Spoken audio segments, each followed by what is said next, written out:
예, 여러분 반갑습니다. 지금부터 연력학 실험 4주차 두 번째 강의를 시작하겠습니다. 이번 시간에는 T분포를 이용해서 정밀 오차값을 구하는 연습을 한번 해보도록 하겠습니다.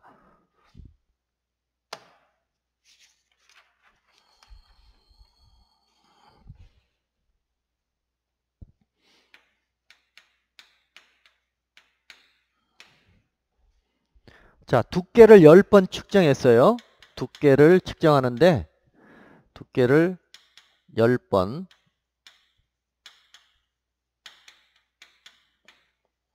그러니까 n이 10이란 뜻이죠. 측정값 10번 측정했다.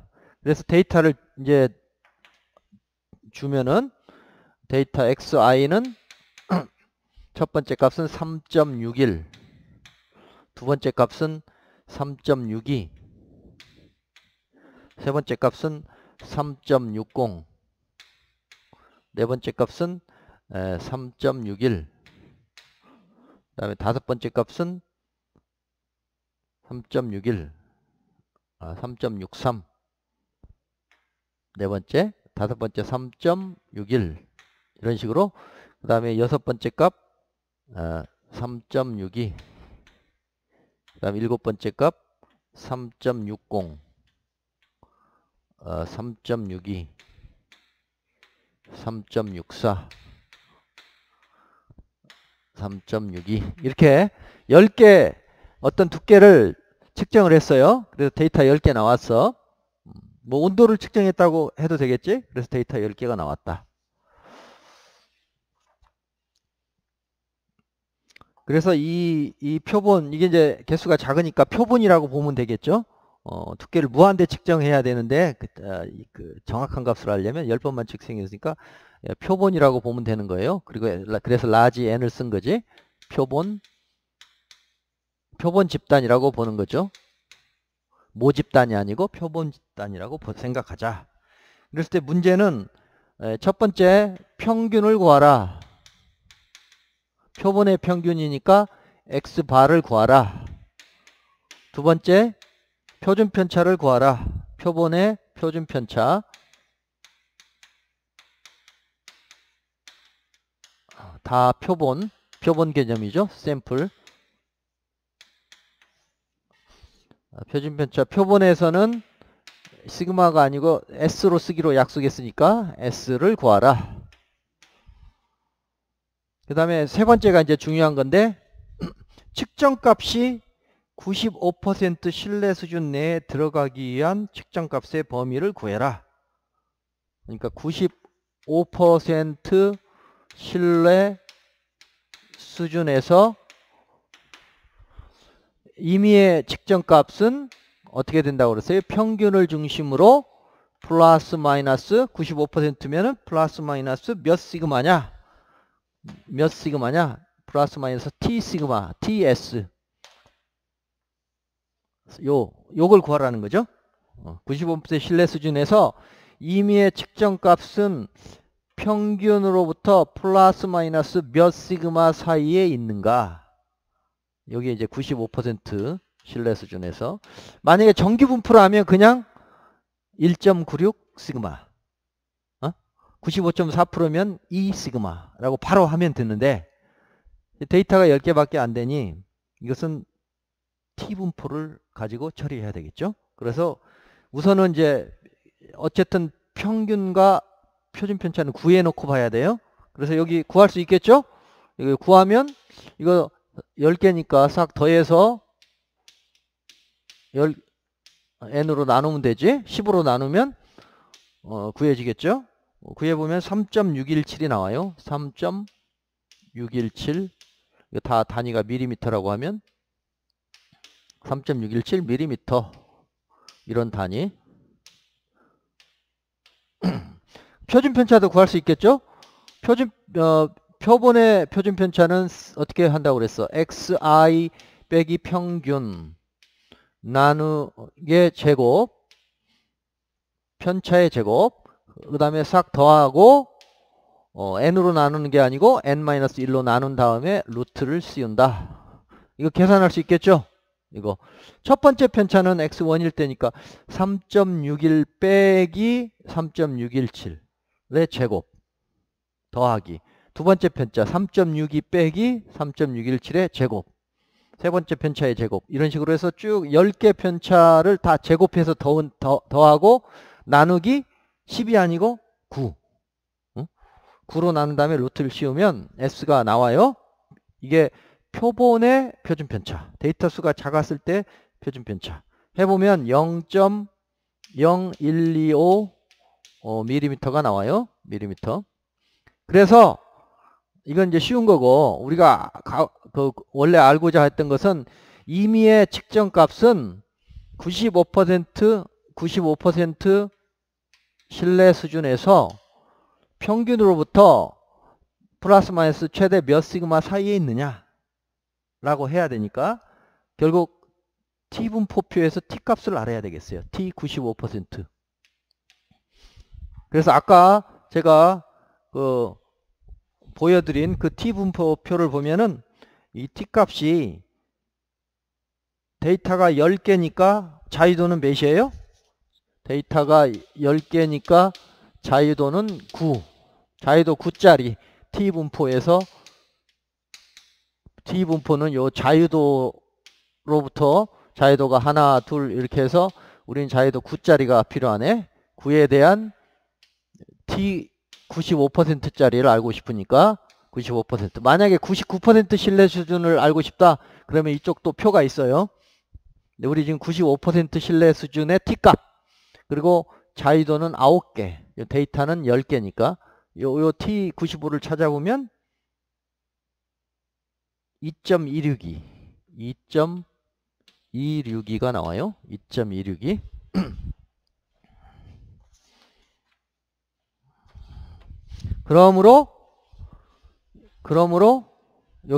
그러므로 임의의 측정값은 평균으로부터 플러스 마이너스 2.262 곱하기 표준편차 이 사이에 있을 확률이 95%다. 이런 얘기를 하는 거지. 값을 대입해 보면 x 평균은 3.617 플러스 마이너스 2.26 곱하기 0.0125 이렇게 되니까 3.617 플러스 마이너스 0.028 밀리미터 이렇게 얘기를 해야 돼요. 이렇게. 아니면 이게 잘 이해가 안 되면 우리가 측정한 임의의 x값은 3.617 플러스 마이너스 0.028과 3.617 플러스 0.028 사이에 있다. 95%가 이렇게 봐도 되고 그래서 요게 사실은 0.028이 이게 정밀오차라고 보시면 돼요. 정밀오차. 캘리브레이션을 다 해서 편의오차가 없다. 그러면 이 자체가 그냥 오차야. 오차값. 알겠죠? 평균 플러스 마이너스 오차. 95% 신뢰 수준일 때에 해당하는 오차. 알겠습니까? 자, 그런데 여기서 한 가지 더 이제 나아가야 될 게 뭐냐면 임의의 측정값은 이런 평균을 가지면서 플러스 마이너스 T 시그마만큼의 오차를 갖는데 우리가 실제로 10번 측정해서 대표값인 평균값을 가지고 얘기를 하잖아요. 임의의 값을 가지고 얘기하는 게 아니고 그러니까 여기서 중요한 게 우리는 이제 평균값을 가지고 얘기를 한다. 이 평균값. 그러면 이 평균값은 이 방안의 온도를 10번 측정해서 20도가 나왔다. 그랬을 때 우리 평균값이 20도라고 하는데 그 값은 오차가 없느냐? 있잖아요. 그것도. 참값이 있을 텐데 참값에 대해서 추정된 오차를 가지고 있지. 그 평균값도. 각 데이터도 물론 오차를 가지고 있지만 평균값도 오차를 가지고 있어. 이 평균값은 아까 계산한 그 평균값이라고 100% 확신할 수 없어요. 그쵸? 여기에 오차가 있어. 플러스 마이너스 몇 시그마. 예를 들어 아까 t 데이터가 유한하니까 t95 곱하기 시그마 또는 s. 이렇게 얘기하고 싶어. 평균값에 대해서도. 그러니까 그냥 임의의 값, 임의의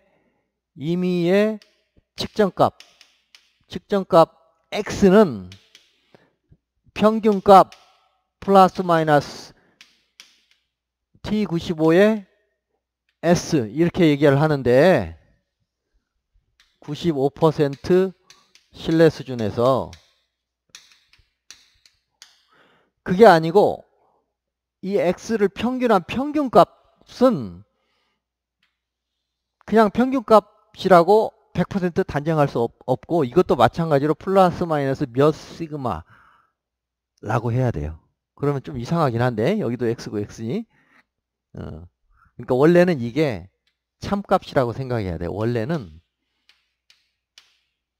우리가 평균을 내는 것은 참값을 알기 위함이잖아요. 참값에 가까운 거. 참값은 뮤가 더 참값에 가깝겠지.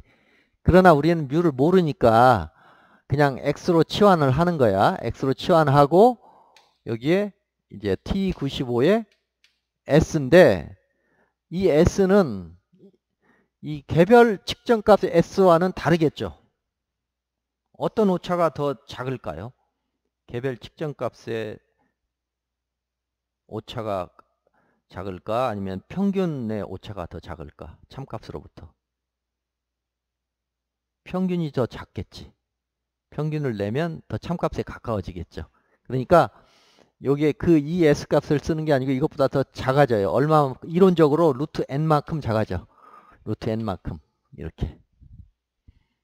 그래서 결론은 간단한데 임의의 측정값은 평균 플러스 마이너스 t 시그마 또는 ts라고 하면 평균값은 평균값 플러스 마이너스 t 시그마 나누기 루트 n 에서 더 작아진다. 이게 이제 중요한 얘기예요. 그래서 여기 지우고 다시 지우고 여기 s가 아니고 요 s 위에서 구한 s 대신에 루트 n만큼 해서 요렇게 이렇게 해준다. 그러면 이 문제에서 해볼 수 있어요. 자, 아까 문제 두께를 10번 측정했어.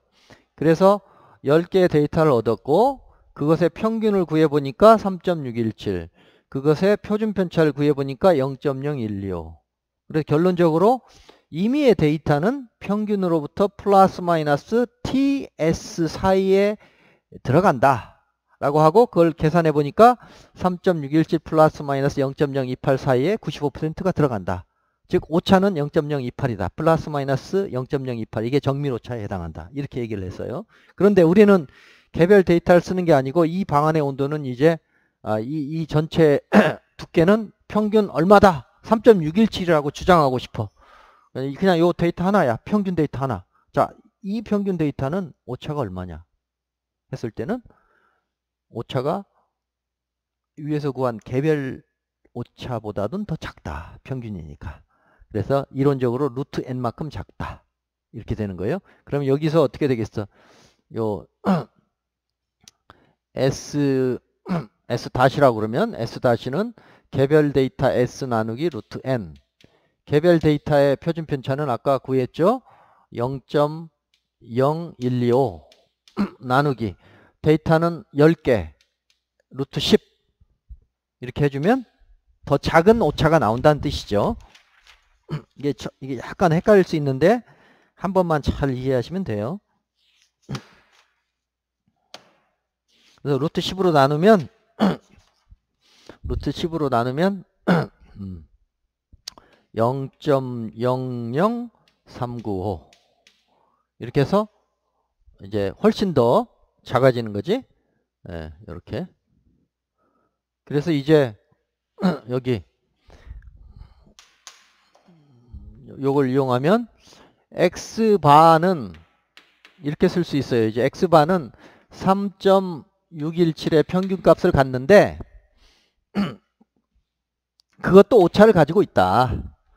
참값이 있다면 그 참값에 대한 오차를 가지고 있을 수밖에 없다. 그 값을 추정해 보면 t95 곱하기 여기서 구한 요거다. 요거. 그래서 요걸 구해 보니까 0.00395가 되었죠. 그리고 아까 t값은 데이터가 10개짜리니까 얼마였어? 2.26이었죠. 이건 2.26 이렇게. 이해됐어요? 그래서 해보면 3.617 플러스 마이너스 0.000895 오차가 훨씬 작아졌죠. 이렇게 아까 오차는 추정 오차는 플러스 마이너스 0.00895 이 평균에 대한 값은, 그 다음에 각 개별 데이터에 대한 값은 0.028이었지. 오차가 0.028mm였는데 이 평균 데이터를 참값이라고 주장할 때는 0.00895에서 더 정밀해졌다. 그래서 이제 앞으로 우리가 온도를 측정한다. 이 방안의 온도를 측정해 보니까 다섯 개의 데이터를 얻었다. 중간고사 때 이렇게 낼 수 있어요. 그래서 온도가 뭐 20.2도, 20.3도에서 데이터 5개 줍니다. 그러면 그걸로부터 평균을 구하시오. 또 표준 편차를 구하시오. 그리고 개별 데이터의 정밀 오차를 구하시오. 그러면 이거지. 개별 데이터의 임의의 측정 값의 정밀 오차는 얼마냐? 그러면 TS 95% 신뢰 수준이라고 하면 T95의 S. 그 다음에 평균 값의 정밀 오차는 얼마냐? 그러면 T95의 S 나누기 루트 N. 알겠어요? 이해됐어요? 그렇게 하면 되겠어요? 그럼 이제 이것으로 이제 여러분들이 불확실성 해석을 다 완료를 했습니다. 불확실성 해석을 완료해서 이제 데이터를 받으면 처리할 수 있는 만반의 준비가 끝났어요.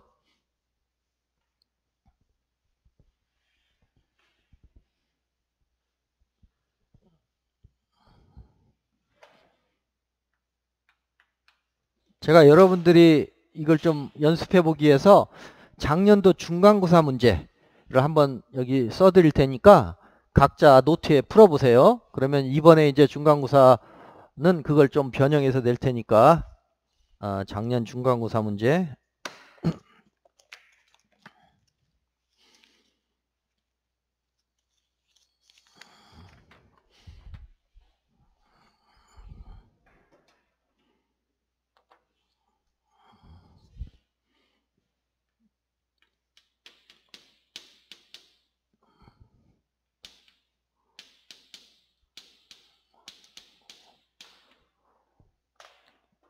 금방 했던 문제를 5개만 데이터를 줬어요. 두께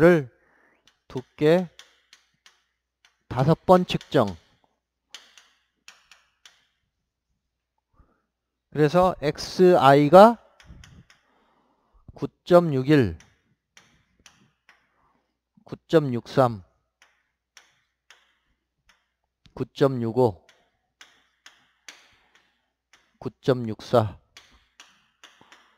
9.66 이렇게 5개의 데이터를 얻었다. 첫 번째, 표본의 평균과 표본의 표준 편차를 구하라. 두 번째, 95% 신뢰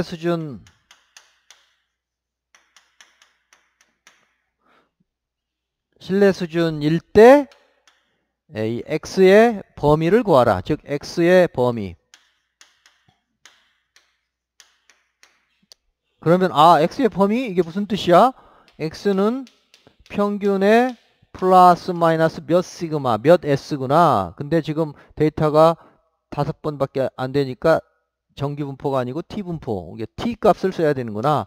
95%니까 95%에 대한 t 값을 구하고 거기에다가 표준 편차를 구해야 되겠구나.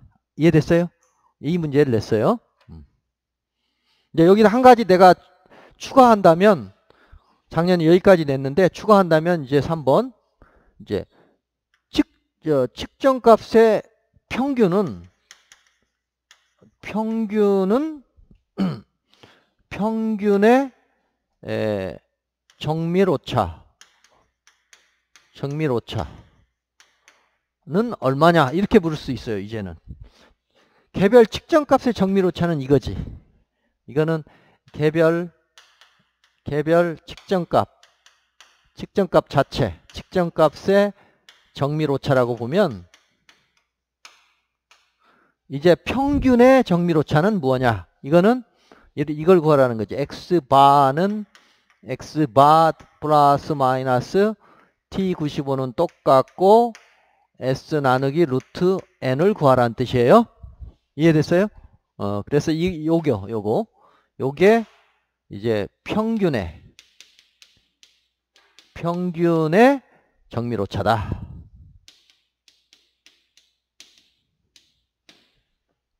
사실은 이걸 자세히 고찰해 보면 이런 뜻이에요. 임의의 측정값은 원래는 이게 참값이 들어가야 되지. 참값. 그러면 참값에 가까운 게 이제 데이터 수가 무한대로 갔을 때 그 평균. 원래는 우리가 구하는 데이터는 참값 플러스 마이너스 오차, 정밀오차 이렇게 되는 거지 원래는. 그런데 이 참값을 몰라요. 뮤를 몰라.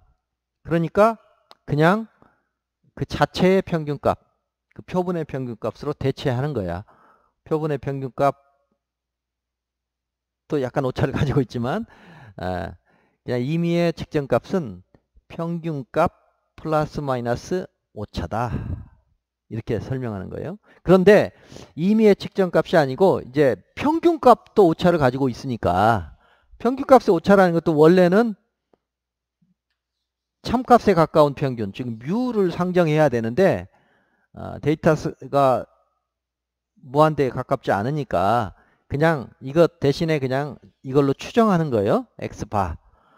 x바라고 하지만 그 대신 오차가 따라다니는 거지. 오차가 플러스 마이너스 t값 곱하기 표준편차 나누기 루트 n. 평균일수록 참값에 더 가까워지니까 그 가까워지는 경향이 이론적으로 루트 n으로, 즉 표준편차가 작아진 듯한 이런 표현이 여기 들어가 있는 거예요. 아시겠죠? 그렇게 해서 이제 여러분들이 측정값이 갖는 정밀오차를 이제 측정값으로부터 구해낼 수 있게 됐어요. 그리고 개별 측정값의 정밀오차뿐 아니라 그냥 평균을 내면 그 평균의 정밀오차는 더 감소한다. 루트 n에 비례한다. 루트 n에 반비례하면서 더 작아진다. 그래서 우리가 평균을 쓸 때 가능하면 데이터를 더 여러 번 더 많이 측정을 해서 평균 내면, 그쵸? 그러면 표준편차 앞에 붙어 있는 요 t값도 더 작아지고, 그 다음에 평균 냈을 때 그 평균에 오차할 때 루트 n이 또 들어가니까 이 값도 작아지고, 그래서 10번 측정해서 평균 낸 것보다는 100번 측정해서 평균 내면은 정밀오차가 더 줄어드는 거예요. 알겠죠? 극단적으로 가면 정규분포처럼 최소값으로 정밀오차가 작아지는 거고. 아시겠죠? 그리고 이걸 풀어보시고 그 다음에 이거 말고 이제 UMF 관련된 문제도 좀 풀어보세요. 지난 시간에 이미 냈었던 건데 작년 중간고사 때 이거 냈었어요.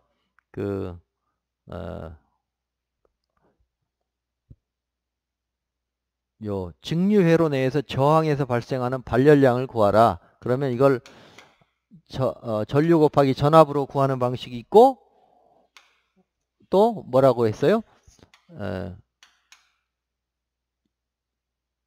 I 제곱 R로 구할 수도 있다고 그랬죠? 이렇게. 그래서 요 각각 지난번 문제는 1% 상대 오차라고 했는데 이 작년 중간고사에서는 2%, 각각 2%의 상대 오차를 갖는 값으로 저항의 I와 히터의 I와 V를 측정해서 Q가 나왔다. Q' 나왔다. 여기도 마찬가지로 이제 전류와 저항을 측정해서 이때도 각각 2% 상대 오차로 했을 때 얘 오차는 몇 프로냐? 몇 프로냐? 몇 퍼센트 상대 오차를 갖느냐? 이건 또 몇 퍼센트의 상대 오차를 갖느냐? 계산하라. 그러면 어떤 식을 써야 돼요? 델타 Q 닷 나누기 Q 닷을 구하라 하는 거지? 이게 몇 프로냐? 그래서 이거 했었죠? 그때 어떻게 했어요? 첫 번째 측정값의 상대 오차 델타 I 나누기 I, 그 다음에 UMF인데 UMF는 I의 측정값이 Q에 미치는 영향, Q 닷에 미치는 영향, 그 다음에 무차원 Q 닷 분의 I, 이게 첫 번째 UMF죠. 그래서 요거를 제곱하고, 그 다음에 두 번째 측정값의 상대 오차, 그 다음에 앞에 UMF인데 델타 V분의 델 Q 닷 나누기 Q 닷 분의 I 해서 무차원화, 그런 다음에 이걸 제곱을 하고 루트를 했죠. 지난번 문제에서는 여기 얘가 1%였는데 지금 2%야. 0.02. 여기도 0.02. 그리고 요거 계산해보면 1 나오겠죠? UMF. 해보면 1 나올 거고, 여기도 해보면 1 나올 거예요. 그래서 루트에 1 곱하기 0.02의 제곱 더하기 1 곱하기 0.02의 제곱, 이렇게 해서 이제 계산을 하는 거지. 그리고 이쪽도 마찬가지. 여기는 I 제곱이 있었으니까 UMF 이 식을 이용했을 때 I에 대한 UMF는 얼마? 2가 되죠. 2. R에 대한 UMF는 1이 됐었고, 여기는 I의 1승, V의 1승이니까 UMF가 1이 나왔는데, 이 식 쓸 때는 앞부분이 이제 2가 나올 거야. 알겠어요? IR 맞죠? V는 IR이니까. 그래서 이런 식으로 문제를 좀 변형해서 이제 앞에서 구한 요 정밀오차는 결국 우리가 실험에서 구한 그 오차, 이런 0.02%에 해당하는 값을 우리가 구한 거고, 측정값을. 이걸 가지고 이제 식을 꾸며서 어떤 결과값이 나올 때는 측정값의 불확실성이 여기 계산값 또는 결과값의 불확실성 또는 추정오차에 미치는 영향은 이 불확실성 해석식을 가지고 한다 라고 했잖아요. 그래서 이걸 잘 기억을 해 두셨으면 좋겠어요. 그래서 이제 1학기 중간고사 이것도 뒤에 가서 이제 공개를 할 텐데, 금방 배운 내용, 그 정밀오차 구하는 거, 그 다음에 이제 그 오차가 결과값으로 확산되어 가는 불확실성 해석, 이 두 가지 다시 한번 확인을 말씀을 드렸고, 이제 다음 시간에는 그 측정과 관련된 몇 가지 온도, 압력, 유량에 대해서 좀 설명을 드리도록 하겠습니다. 그럼 이것으로 4주차 두 번째 강의를 모두 마치겠습니다. 대단히 감사합니다.